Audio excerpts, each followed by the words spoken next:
pas tout à fait d'accord avec tous les index qu'on a utilisés, comme toutes les autres, la table précédente. Mais il reste que lorsqu'on évalue l'importance des organismes de financement, lorsqu'ils regardent, ils vont regarder quand même l'impact facteur, mais ils vont regarder aussi comment ils se classent dans la catégorie. Si c'est de l'obstétrique, est-ce qu'il est un des premiers de la classe?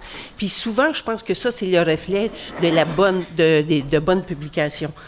Et des publications que les cliniciens vont utiliser et qui vont accepter comme étant des évidences intéressantes à mettre en application.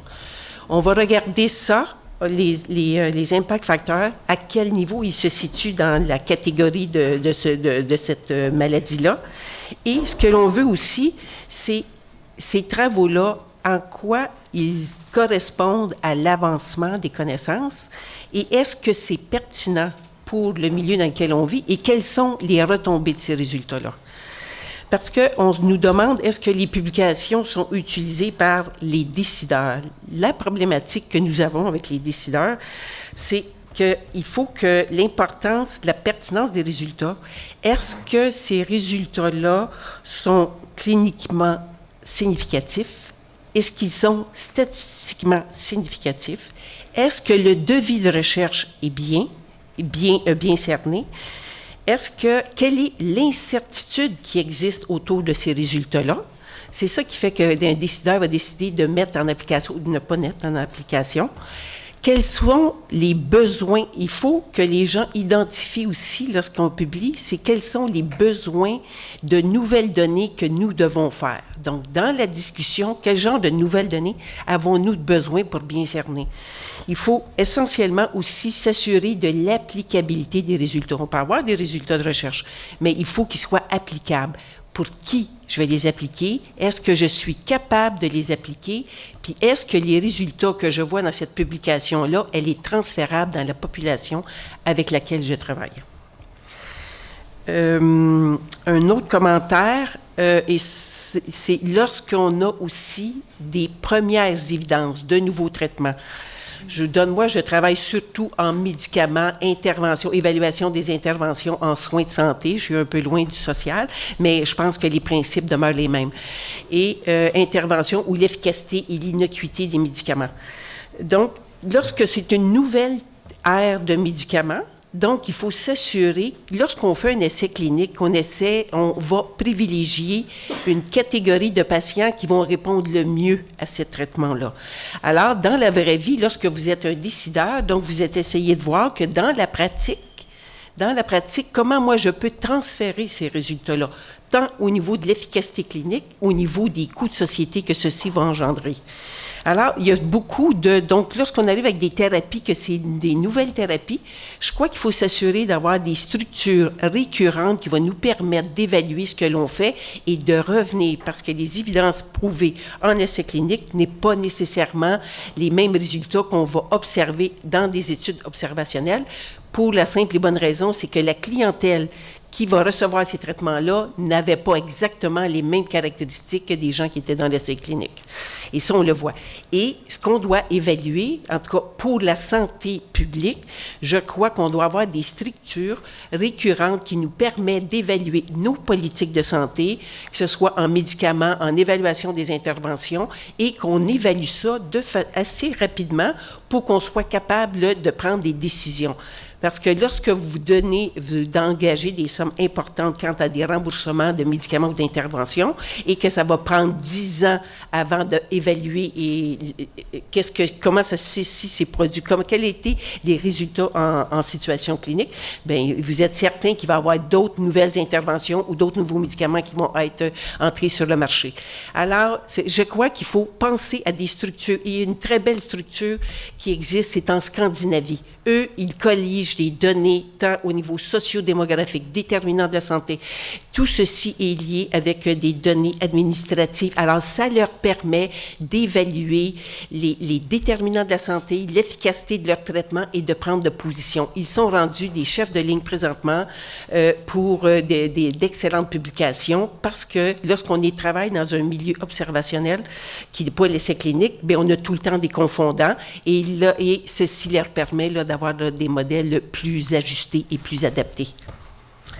Et après ça, je crois que je vais reprendre les publications, comment les décideurs vont utiliser les accès libres qu'on a discuté. Je crois qu'il faut qu'il y ait des structures, qu'on s'assure de la crédibilité, de la qualité des articles qui sont faits.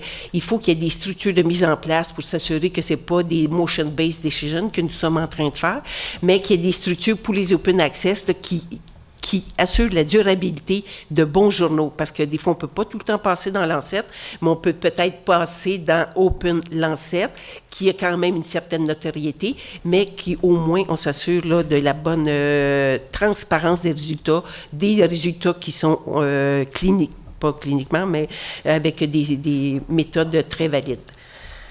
Et finalement, j'ai sorti quelques articles qui pourraient vous intéresser, puis je pourrais peut-être remettre ça à celle qui était responsable de l'organisation. C'est des articles synthèses qui vous disent comment on doit penser et structurer pour écrire un article.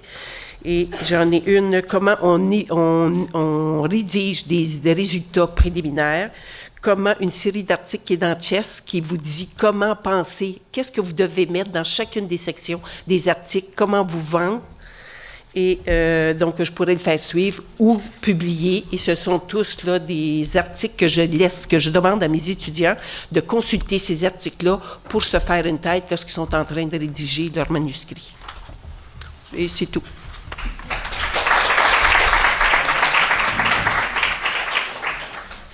Bonjour, alors merci de l'invitation. Je vous emmène un peu sur un autre terrain qui est moins celui de la publication scientifique, mais plus du transfert et de l'utilisation des connaissances. Dans l'introduction, l'Institut a été présenté, l'Institut pour lequel je travaille, l'Institut national de santé publique du Québec, a été présenté comme un décideur. Je ferai un petit recadrage.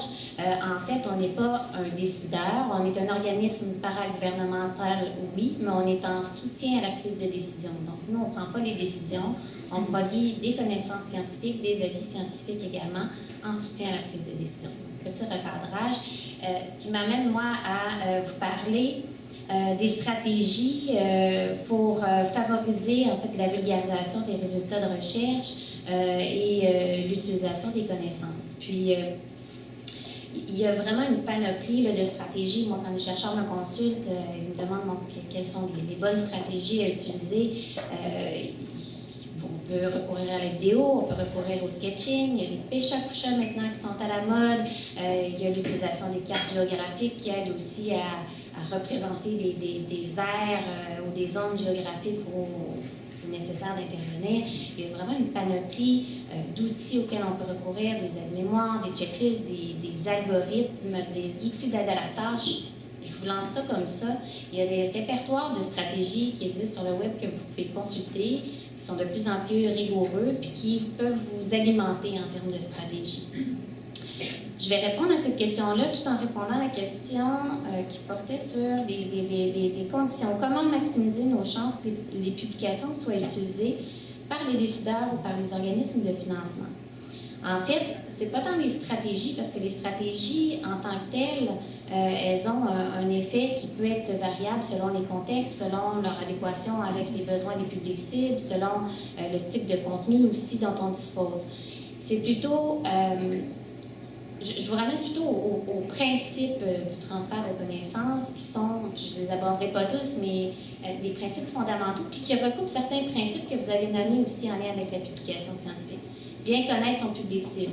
C'est basique, on pourrait dire, mais on a tendance à nommer notre public cible de façon très, très large. Je veux rejoindre les décideurs. Mais encore, les décideurs, ce n'est pas un groupe homogène, ce n'est pas des gens qui pensent tous pareil. Parmi les décideurs, on peut rejoindre des élus, des hauts fonctionnaires, des responsables de programme, des directeurs, des gestionnaires au niveau fédéral, provincial, municipal. Puis selon les différents milieux et environnements dans lesquels ils agissent, ils n'auront pas le même rôle, ils n'auront pas les mêmes préoccupations, pas les mêmes besoins non plus, et les contenus qu'on va leur apporter ne vont pas avoir la même implication non plus. Donc, bien cibler le public à qui on s'adresse et apprendre à le connaître. Donc, essayez d'avoir la représentation la plus fine que vous pouvez de ce public-là pour savoir comment vous adresser à lui. Puis, il y a des outils qui existent comme la persona, je ne sais pas si vous connaissez, genre de petites fiches qui nous amènent à répondre à des critères prédéterminés pour en fait se représenter un représentant d'un groupe qu'on vise, mais de manière très typée, de manière stéréotypée, pour nous amener à se faire une idée de cette personne-là, de ses besoins, de ses préoccupations, de son réseau d'influence, de sa marge de manœuvre aussi. Donc, comment on va essayer de rejoindre cette personne-là pour être capable de se mettre à sa place.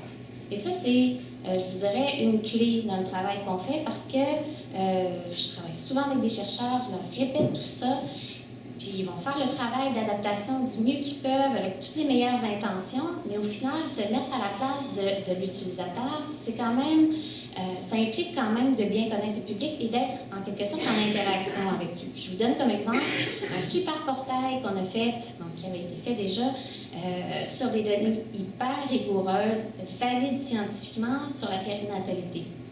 Ce portail-là est découpé avec des fiches qui traitent de thématiques bien précises, l'allaitement, l'accouchement post-césarienne, l'alimentation pendant la grossesse. Bon, il y a vraiment une foule de fiches. Mais au final, quand on sonde les utilisateurs, ce qu'ils nous disent, c'est oui, mais chacun des thèmes est traité de façon isolée, dans des petites boîtes. Mais moi, quand j'interviens auprès des parents, comme infirmière, clinicienne, ou qui fait des rencontres prénatales, j'ai 15 minutes pour m'adresser aux parents. Qu'est-ce que je leur dis? Je commence par quoi? Qu'est-ce que je priorise comme information? C'est ce que je veux dire par se mettre à la place de l'utilisateur. Et d'être en interaction avec ce public-là, c'est un autre principe fondamental du transfert et de l'utilisation des connaissances qui nous donne le plus de chances possible de favoriser une meilleure utilisation, une utilisation optimale des connaissances. D'où l'autre principe, d'essayer d'impliquer le plus possible les utilisateurs dès le début du projet de recherche. Je suis consciente que ça implique du temps, que c'est contradictoire en quelque sorte avec la pression de publier puis de produire à un rythme effréné. Mais il reste qu'en termes d'utilisation des connaissances et d'adéquation avec les besoins et les préoccupations des publics cibles, ça fait une différence énorme. Puis j'utilise souvent cette anecdote-ci, donc excusez-moi si vous l'avez déjà entendue, mais il y a des chercheurs en Écosse ou en Angleterre, je pense, qui ont voulu faire une recherche sur la gestion de la douleur chronique. Et très rapidement, ils ont associé des patients à leur processus de recherche. Et les patients, ce qu'ils leur ont dit, ils ont dit, écoutez, cette question-là, pour nous, elle est réglée. La gestion de la douleur chronique, ça, ben, on a des médicaments, ça se contrôle relativement bien, c'est pas parfait. Mais ce qui nous anime, ce qui nous préoccupe, nous, c'est la gestion de la fatigue qui est associée à la douleur chronique. Puis ce que ça fait, c'est que ça a affecté non seulement, ça a affecté tout le processus de recherche, finalement, ça a permis de recadrer carrément le projet de recherche pour répondre à une question qui importe vraiment aux utilisateurs. Donc, quand on dit au principe adapté, pas juste sur la forme, mais également sur le fond, c'est ce que ça signifie. Sur la forme, encore là, il y a plein d'outils qui existent qui peuvent vous aider là, à adopter des principes, des bonnes pratiques en termes de communication, simplifier, adopter un format résumé, un format 1-3-25. Chez nous, est-ce que je suis proche de... C'est terminé, hein? Je m'excuse, j'ai oublié de vous regarder. Mais il y a une intervenante de moins, donc j'achète 2 minutes. Mais bon, alors à l'Institut, on a adopté le format 1-3-25. Une page de messages clés, 3 pages de sommaire, 25 pages maximum de rapport de recherche. C'est un format que les organismes de financement également ont adopté. C'est pas la révolution, mais déjà, c'est un grand pas qui peut faciliter en quelque sorte la réceptivité et non pas l'utilisation des connaissances. Puis là, je pourrais partir sur d'autres choses encore, mais je vais m'arrêter ici pour dire que sur le fond et la forme, il y a des efforts à faire pour faciliter l'utilisation des connaissances. Voilà.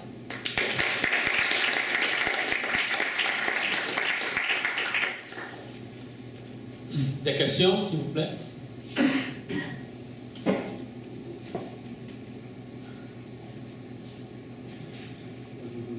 Ouais. Je vais prendre la parole des étudiants parce qu'il y en a quelques-uns qui avaient posé une question sur « Ah mais moi je suis doctorant, je vais faire une pause de doctorat, je vais faire une pause de postdoc, mais je dois avoir combien de publications ?» Alors, est-ce qu'au nom des FRQ ou FRSQ, plusieurs publications, quels seraient les conseils que vous pourriez donner à un étudiant qui va faire une demande de doctorat ou de postdoc Est-ce qu'il en faut beaucoup, pas beaucoup, et combien? C'est très étonnant. De plus en plus, on voit les gens s'impliquent au niveau de la recherche dès le bac. Ils font des stages d'été et vous arrivez avec des étudiants qui sont en maîtrise et souvent ont 1 ou 2 publications. Alors, il est clair que là, puis de plus en plus, et au doctorat, là, c'est pas c'est assez évident que des fois, là, ils ont 2 et 3 publications. Alors, évidemment, lorsqu'on arrive au post-doctorat, pour avoir un bon niveau d'évaluation, monter un haut niveau d'évaluation, les standards changent en fonction, et les chercheurs boursiers, c'est évident là, que ça leur prend des bonnes publications dans des journaux de médecine qui assurent une belle visibilité ou un bon uptake, parce qu'on sait, hein, quand c'est de la neuro, les gens vont aller voir la neurologie, donc il y a tout le temps ce lien entre les meilleurs journaux là, de la maladie et il n'y a pas de nombre, je ne peux pas fixer de nombre, mais ce que je peux vous dire au niveau de la maîtrise, c'est fréquent de voir une publication et plusieurs abstracts et des gens au doctorat qui vont passer la cote, là, ils ont 1 ou 2 publications. Donc, et pour être un chercheur qui encadre beaucoup d'étudiants, et j'ai jamais vu quelqu'un de financer maîtrise et doctorat sans avoir au moins 1 publication, que ce soit aux instituts ou aux FAQS. Et ça, depuis quelques années, depuis les 5 dernières années, là, on voit là, cette tendance-là. Et des gens avec des très belles publications. Lorsqu'on parle des projets de doctorat, ils ont publié dans Science, dans Sense, ils ont des excellents. Donc, on voit la compétition lorsque les dossiers sont évalués. Quelqu'un qui a une publication dans Science ou dans Sense, ça vient déjà là, de discriminer un peu la compétition.